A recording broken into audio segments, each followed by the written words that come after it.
I would take 15 showers a day and then soak in the tub 2 or 3 hours just because I thought it was bathing. I didn't know what it was.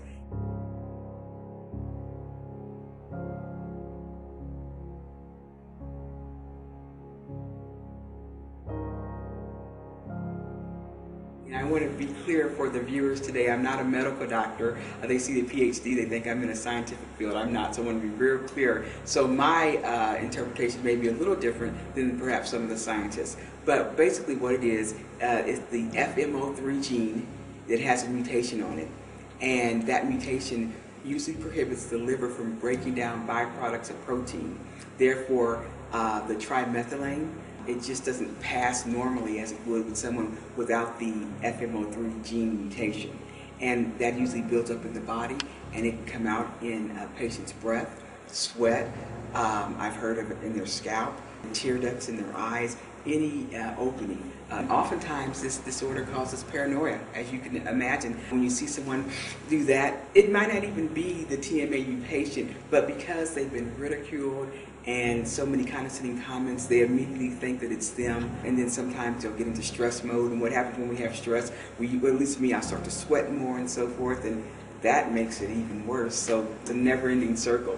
For some people, the diet, the low-choline diet, using low pH soaps seems to help. Unfortunately, for others, nothing really seems to help. Many physicians will assume, due to their training, that it's a psychological problem. For example, it took me 3 years going from doctor to doctor before one doctor finally said, okay, I'm going to give you this test. It's about $650. Now, I know for perhaps maybe you or I or someone, you're saying, well, what's the big deal, Cheryl? Well, some of the people, and I'll talk about this later, with TMAU are either underemployed or unemployed. Social Security doesn't recognize TMAU as a disability. So $650 cash for someone who's not working and barely paying their mortgage or rent can be phenomenal.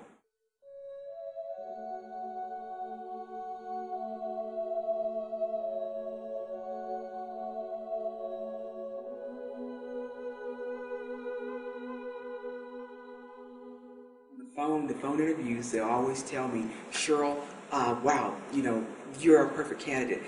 And then you get flown down and you can tell that the faces, the enthusiasm just kind of just drain out of them. And if you do get a job, it's a battle to keep it. And people have told me, Cheryl, I've walked into work every day, there's soap on my desk, there's detergent. That hasn't happened to me, but I can only imagine how they must feel walking in every morning to that.